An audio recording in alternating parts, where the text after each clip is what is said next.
الحمد لله الذي هدانا لهذا وما كنا لنهتدي لولا أن هدانا الله والصلاة والسلام على رسوله المصطفى وعلى آله وأصحابه المجتبى أما بعد فقد قال النبي صلى الله عليه وسلم كل بدعة ضلالة وكل ضلالة في النار.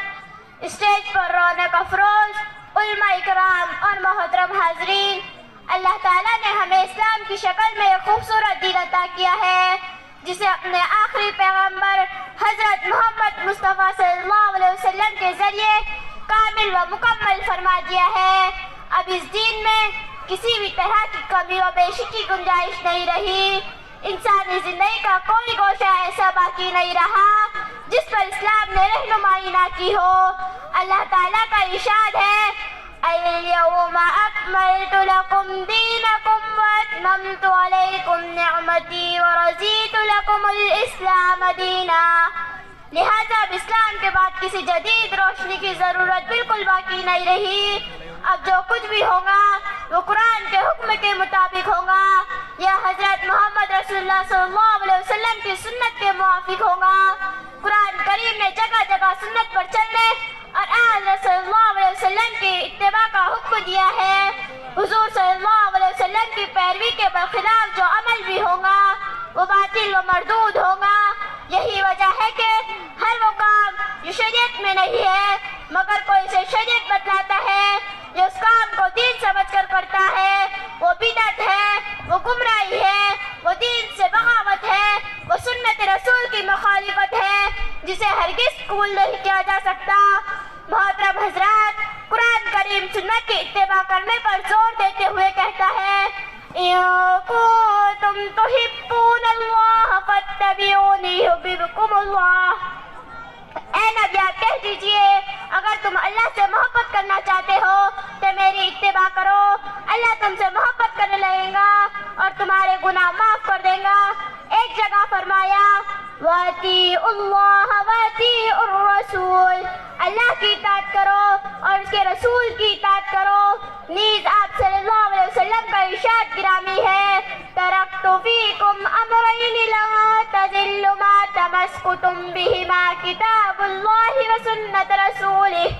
میں نے تمہارے درمیان دو چیزیں چھوڑی ہیں، جب تک تم اس کو مضبوطی سے تھامے رہو گے کبھی گمراہ نہیں ہوں گے.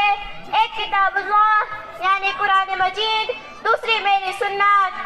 ایک جگہ سنت پر چلنے کا ثواب ذکر فرماتے ہوئے آپ نے فرمایا جو شخص بھی میری امت کے بگاڑ کے وقت میری سنت کو مضبوطی سے تھامے گا تو اس کے لیے 100 شہیدوں کا ثواب ہے. حضرات، اس کے برخلاف جب کوئی قوم سنت کے بجائے بدعت کو اختیار کرتی ہے، حضور صلی اللہ علیہ وسلم کے طریقے کے خلاف اب کوئی نیا طریقہ ایجاد کرتی ہے تو اللہ تعالیٰ اس قوم سے ہمیشہ کے لیے سنت کی برکت اٹھا لیتا ہے. آپ نے فرمایا جس کا مفہوم یہ ہے کہ جب کوئی اپنے دین میں نئی بات نکال لیتی ہے تو اسی جیسی ایک سنت کو اللہ تعالیٰ اٹھا لیتا ہے جو قیامت تک واپس نہیں ہوتی. محترم بزرگوں، بدعت کیا ہے؟ ہر وہ ایسی چیز جو دین میں نہ ہو اور اسے دین سمجھ کر کیا جائے. بدعت دراصل خدا اور رسول سے بغاوت کا نام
کوشش کریں اور جہاں تک ہو سکے سنت کی اتباع کریں.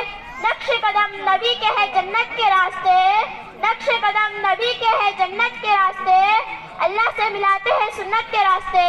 وما علینا الا البلاغ.